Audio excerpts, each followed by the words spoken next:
Hello, I'm Ben and you're watching The PhD Parent. In 2001, the World Health Organization recommended that to optimize the growth, development and health of a baby, they should be exclusively breastfed, that is, only fed breast milk, for the first 6 months of life, and following the introduction of solid foods, that they continue to be breastfed until they're at least 2 years old. In this video, I'll provide the background to this recommendation, as well as the evidence that pushed the WHO to make the recommendation. So prior to 2001, there'd been a long debate concerning the optimal time that infants should be exclusively breastfed for. This debate involved weighing the potential negative impacts of exclusive breastfeeding against the potential positive impacts. In terms of the potential negative impacts of exclusive breastfeeding, there had been concern that exclusive breastfeeding for overly long periods may have an adverse effect on infant growth, particularly for infants born in developing countries. Specifically, it had been observed that in developing countries, the growth of infants often faltered when they were about 3 months old. One explanation for this was that it might in part result from breast milk not providing enough nutrition for infants once they get to this age. In developed countries, while growth faltering was uncommon, there was evidence suggesting that infants who were exclusively breastfed for the first 4 to 6 months of life did not grow as rapidly as infants who were primarily bottle-fed, although there was no clear evidence that this difference in growth rate was in any way problematic. Now, against these potential negative impacts of exclusive breastfeeding, there was of course substantial evidence indicating that exclusive breastfeeding for extended periods may provide positive benefits across a range of areas for both babies and mums. For babies, the benefits may include protection against disease in the short term, for example, protection against gastro and to a lesser extent respiratory illness, and potentially protection against long-term chronic conditions such as obesity, diabetes and Crohn's disease. It may also confer a lower risk for sudden infant death syndrome, lower risk for eczema, and improved intellectual development. For mums, the benefits may include, for example, protection against breast cancer, ovarian cancer, and osteoporosis. Now, prior to 2001, the WHO and others, for example, the American Academy of Pediatrics, had been recommending that infants be exclusively breastfed for only the first 4 to 6 months of life. Given the ongoing debate, in particular the possibility that exclusive breastfeeding may have a negative impact on infant growth, the WHO requested a review of the available evidence to determine whether this recommendation should be revised. In the following, I'll summarize the resulting review paper, Kramer and Kakuma, 2002, which can be accessed here if you'd like to read it in full. So the studies included in the WHO review had to address the issue of whether exclusive breastfeeding for the first 6 months of an infant's life has a different impact on outcomes for infant and mum compared to mixed breastfeeding. That is, exclusively breastfeeding between 3 to 6 months before then transitioning to breastfeeding and the introduction of complementary foods. For infants, the outcomes included in the review focus mainly on growth and the presence of illness emerging in childhood, for example, asthma, eczema, and gastro. And for mums, the outcomes included weight loss after birth and lactational amenorrhea, that is, infertility while breastfeeding. In total, 16 studies were included in the review. Roughly half were carried out in developing countries and the other half in developed countries. Some of the studies considered were controlled trials where mum and infant were assigned either to a condition where they exclusively breastfed for 6 months or to a condition where they breastfed exclusively for 4 months before then breastfeeding and introducing complementary foods. Other studies considered were observational, where there were no specified interventions. That is, mum just happened to have exclusively breastfed for 6 months, or mum had just happened to have exclusively breastfed for a shorter period, at least 3 months, before then switching to breastfeeding and introducing complementary foods. In the review, emphasis was placed on controlled trials, as these are less susceptible to factors that would otherwise confound interpretation of results.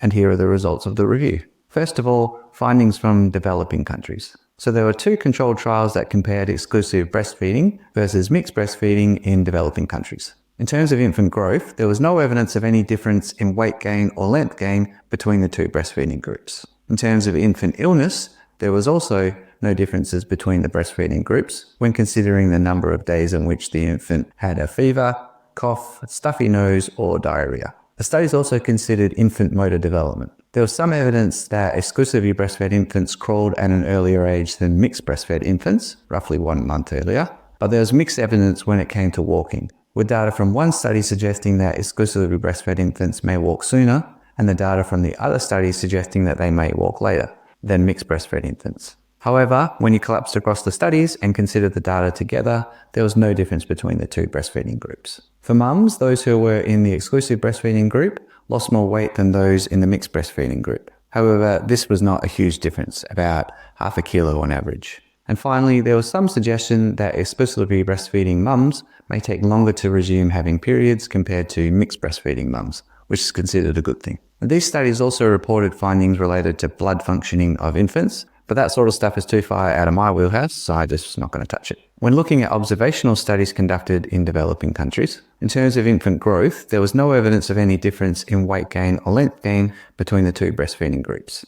Again, there was some suggestion that exclusively breastfeeding mums may take longer to resume having periods compared to mixed breastfeeding mums. So now onto findings from developed countries. There were no controlled trials conducted in developed countries to consider, but when looking at observational studies conducted in developed countries, there was evidence that exclusively breastfed infants put on less weight per month than mixed breastfed infants when looking at kids in the 3 to 8 month old age range. However, this difference was small, being only around 10 grams a month, and there was no evidence of a difference when the age range considered is 6 to 9 months old or 8 to 12 months old. There was some evidence that the monthly length gain of exclusively breastfed infants is less than mixed breastfed infants, again when looking at kids in the 3 to 8 month old age range, but this difference was very small, being only about 0.5 millimeter a month.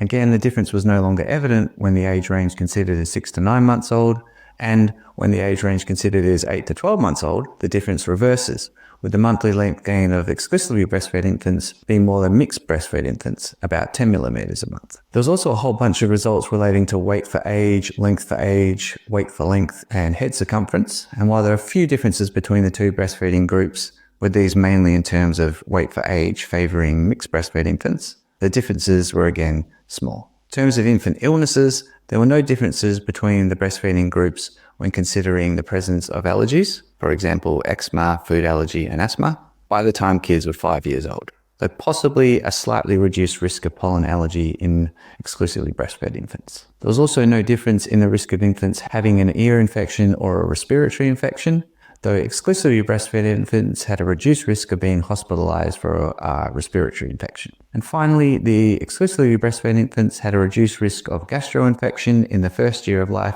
compared to mixed breastfed infants. So in summary, the researchers concluded that there were no adverse impacts of exclusively breastfeeding for 6 months post-birth in terms of growth relative to exclusively breastfeeding, then introducing complementary foods at age 3 to 4 months. As the researchers correctly point out, the absence of any evidence indicating that there is a difference should not be taken as proving there is no difference. And they did the usual thing researchers do of saying that we need more research involving larger samples, blah, blah, blah.